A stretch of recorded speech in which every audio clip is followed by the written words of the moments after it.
My name's Dean Martin. I'm the sales manager for Apeks Aqualung UK. We look after all the supply with regards to regulators and diving equipment for the shops in the UK. We also cover Holland from here as well.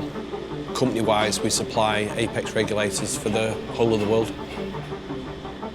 The design process is all kept in-house. Everything is done here at the factory in Blackburn. We have a full team of designers, design engineers, graphic designers, from concept right through to the end article. With the new XTX range, we're a lot more edgy, a bit more industrial. We want it to look technical. We didn't want a soft finish. We wanted it to be hard. We wanted to invigorate the brand, make it stand out, which we felt we did.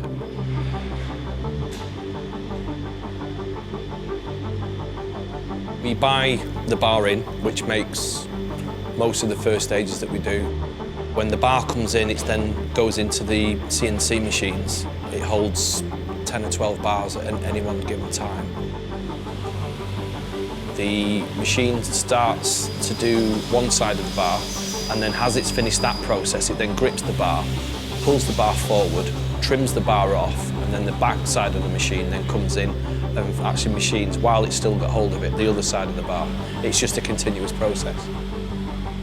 Any waste material that has actually come off, be it from a first stage body, be it valve spindles, whatever component part we're actually making, what will happen is that waste material will be then collected in a bin, and then we will then actually sell back to the company who we buy the brass from. That will then come back as a piece of bar that will then go back to make another regulator. The next stage from after the part's actually been machined is obviously the quality side of it. We need to check parts as they come through the factory before it goes through to final process, because obviously what we are producing at the end of the day is life support. We've got specific guys to look out for specific things within, whether it's a thread, whether it's a hole or an orifice or whichever it is that needs checking. We've got machines that will then be checked on. Now, if the guys were to find something, because we keep everything in-house, we can react to it very, very quickly. Once everything's been checked out and everything's okay, it will then be sent to be cleaned and polished. The main reason for the chroming side of it is aesthetics. The reason why we chrome it, obviously, it keeps the looks of the regulator. This is where the magic happens. It literally looks like jewellery when you go down there, and it's raw brass at this stage. Once it starts going through the actual process, it literally changes colour in front of your eyes. So it'll go through, start off obviously as raw brass, it'll then go into one of the dips, it'll come out and it'll be green, it'll go into the next one, it'll come out and it'll be gold, it'll go into the next one, it'll be brown, go into the next one, it'll come out and it's bright silver, then it comes out the next one, it's obviously it's been cleaned, it's nice, it's gleaming. It's pure alchemy how it does it, it's amazing.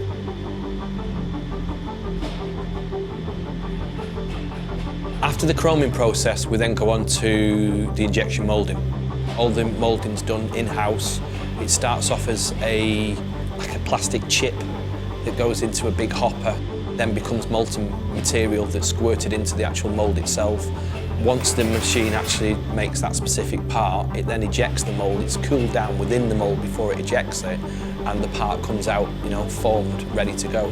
The next process we have to do is obviously we make the hoses. All the crimping and everything with regards to the ends of the hoses, we do it in-house. Not everybody likes the same hose, be it on their BCD, be it on a regulator.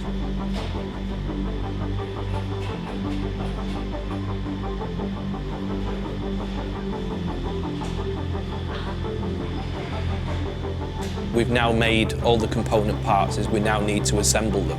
It's a little bit more hands-on because it's obviously you're then dealing with the actual plastics side of the component parts. The people that are involved within that side of the business, obviously, again, it's life support equipment that we're making, so there's no second chances. So that each one is actually tested, so we know everyone is set precisely to what we want with regards to the interstage pressure.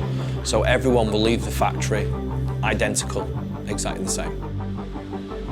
Cam's the one who basically flies the answer machine, so to speak. So any regs that we have that we want tested, there's parameters that they have to adhere to, be it temperature of the water, be it flow rates, We can put a regulator, whichever it is, we can preset the machine to dive at a specific depth.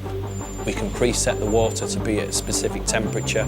We can set the breathing rate, say of a panic diver or someone's diving at depth, or we can even we can change gas that they're breathing. The next thing we have to do is obviously package the regulator up and then ship it out to the dealer or international client that the regs are actually going out to. Each regulator gets its own serial number. The first stage will have a serial number and the second stage will have a serial number. When it is actually put in a specific box, that box will actually have stamped on the outside of it each part that is actually in the box. So we know where each regulator goes. With regards to a customer who goes out and purchases Apeks regulator, I want them to have that full-on excitement. They've got to get it wet. I want them to feel the same way that I still feel every time I open a box of regulators. Why should we only be diving X amount of months of the year? You can dive 12 months of the year. That's what we test them for. We always go above and beyond what we need to do just to make sure that our regulators will perform. It's life support equipment. It's got to work first time, every time. We've got a premium product. Everything is made in-house by people in Blackburn, in the UK. There's not very many companies can actually say that. We're still always going to be that little kid in the background that wants the fun, wants the adventure. Be it for photography, be it for technical diving, be it for diving on wrecks, be it different temperatures, be it warm water diving, cold water diving. It's just, there's so many choices that you can do for different types of diving. It's just one of those things, if it grabs you and it hooks you, you've got it for life.